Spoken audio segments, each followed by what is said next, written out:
Every sound designer is asked to create some sort of a world in sound. And it's most inspiring when the whole movie essentially requires an original new world of sound. Burtt is an Academy Award-winning sound designer who did his very first work on the first Star Wars movies. And in many ways, he's considered the father of modern sound design. There are these iconic sounds that everybody knows. And you meet Ben, and it's like meeting your 7th grade science teacher. He is your 7th grade science teacher. He is the guy that you're like, can you explain to me how gravity works? And he will sit down and explain it to you in a way that you completely understand it using sound effects. I wanted to create a sound for Eve's laser gun in her arm. And I discovered years ago that if you strike a slinky-like spring with any object, you don't just get a clunk on the pickup mic or a ping, you get a pew. That happens because the high frequencies travel faster than the low frequencies. So if you listen to the sound far away down the wire, the high frequencies get there first, and then the sort of mid frequencies and the low frequencies. So you get, it's a laser gun.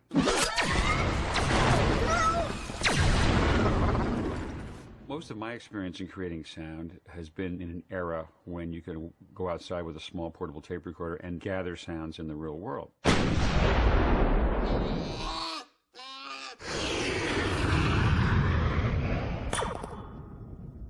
But I've always been fascinated by the roots of sound design for movies, which really goes back to the days when devices were built to create all kinds of sounds. Disney had an artist with them for many, many years named Jimmy McDonald. And over the years, he and his team built hundreds of props which were used to create sounds in the Disney cartoons.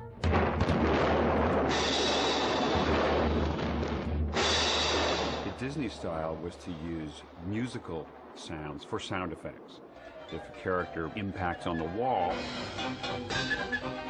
that hit on the wall will probably be a cymbal crash, or maybe it's a funny timpani drum being struck. If somebody zipped across the frame, you might hear a whistle or a flute. And it worked well because those kinds of musical sounds could be controlled in the studio. Recording equipment in the earliest days was very bulky. You couldn't take it outside and go on location to record a train. And so the artists at Disney would simulate the sound right there in the studio.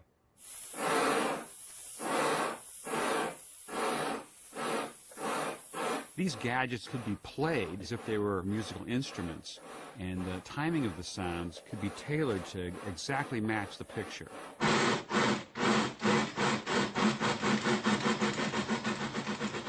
This is a rain machine. I have it just loaded in there with little finishing nails, nailed all on strips, and then a couple hands full of Mexican peas. And by rotating it slowly, you'll get the rain sound.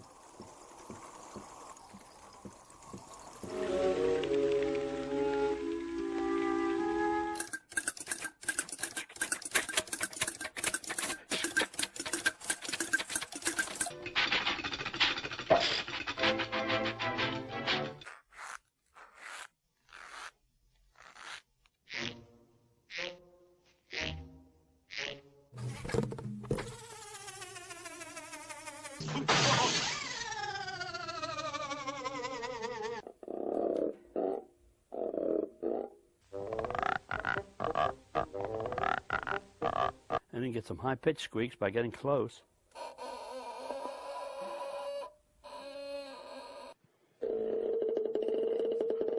Great. Fortunately, this collection has been preserved by Joe Harrington, sound mixer and sound designer at Walt Disney Imagineering. So I had the opportunity to get a fantastic tour. This is a classic piece of gear. Twist this clockwise, kind of fast. Okay. That was an old machine gun.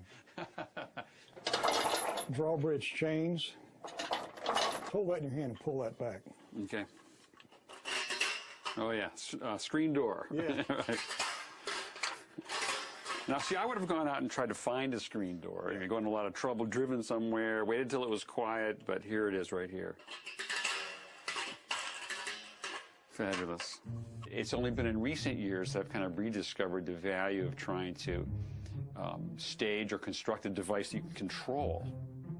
In the earliest days of live-action film and animation, if they needed wind, they would use a wind machine. And you can go fast and you can go slow, or you can speed up and create a gust of wind.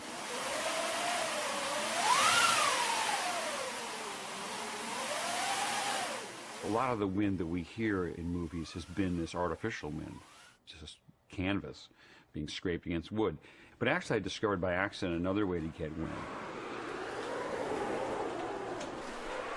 And that particular sound was used in the big toxic waste storm.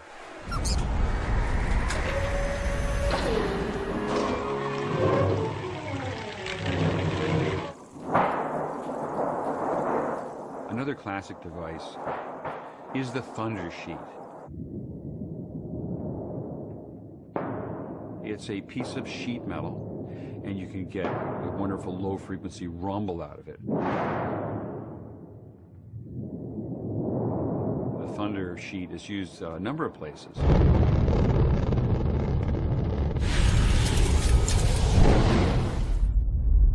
I think one of the reasons Ben is so good at his job is because he's a true fan of sound design, and he's an avid historian. He's always thinking and always working, and he's a total geek about sound. It makes him just that much more knowledgeable about what are the options, you know, what has been done and what could be done that hasn't. He's a bit like Mr. Wizard, you know, where you'd stop by his lab, he'd be like, "Oh, Angus, I'm glad you decided to show up.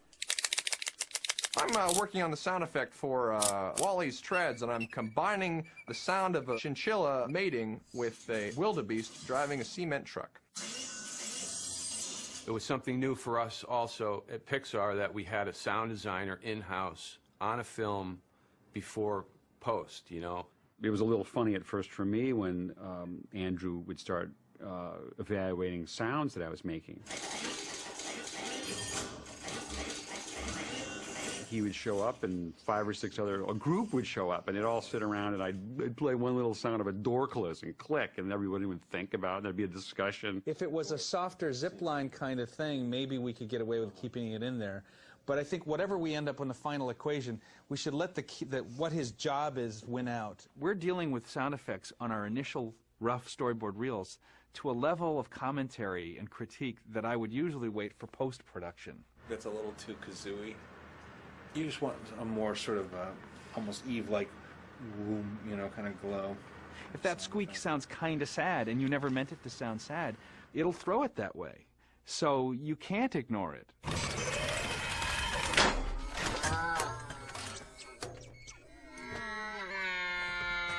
When Ben came on, he had to really figure out what's the overall language in this movie for these types of characters, and how does that fit into the overall soundscape that we're designing for the film.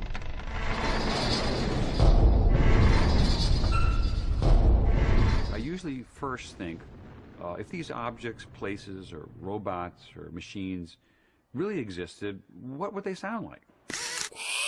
How would they be powered? What would be the actual physics of how they work? But if I find a sound isn't working within a scene, I'll abandon the science and go with what works emotionally. He's so thoughtful about these things that he creates that really almost wouldn't need a logic, except that the only reason they are great is because they have a whole logic and backstory. It's what makes what he does feel real. It makes you believe it. I heard a sound in an old war movie on TV. There was a private cranking a generator to provide power for an army radio in the field. I found one of these old army generators on eBay.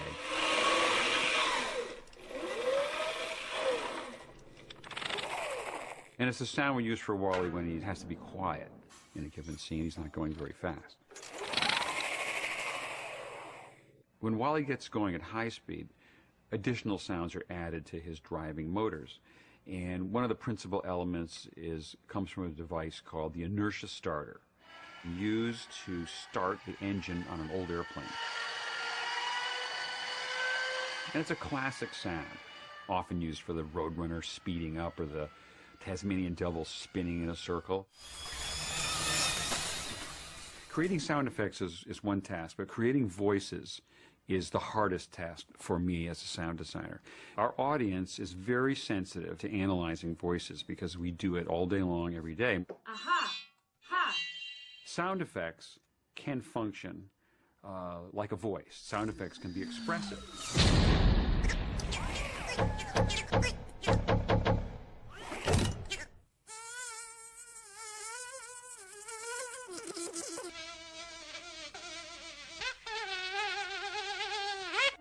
Another technique would be to start with the human performance and modulate a sound effect.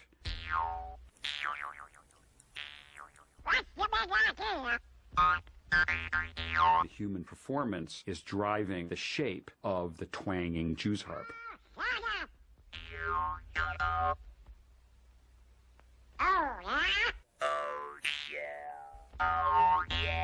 Disney was also responsible for using one of the most innovative electronic tools for modifying the human voice. Back in the 1940s, the device was called the Sonivox.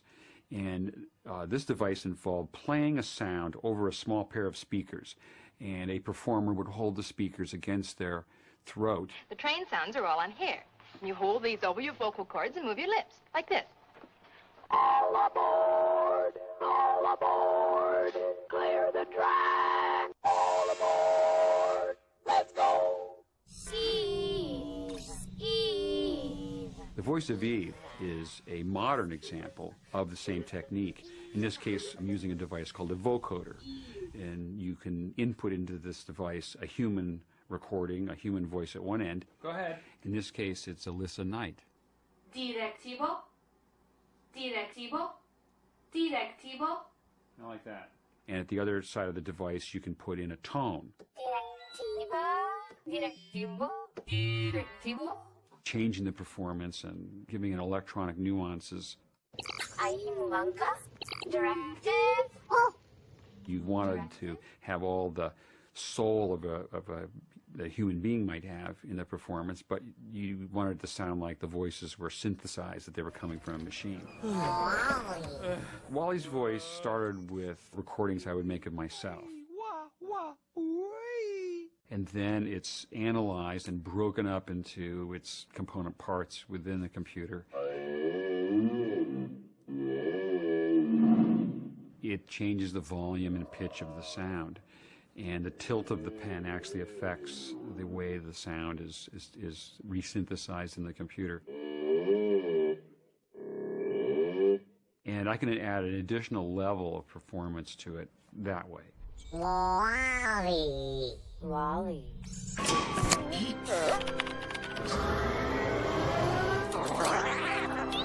And all of these sounds add up to the world of Wally.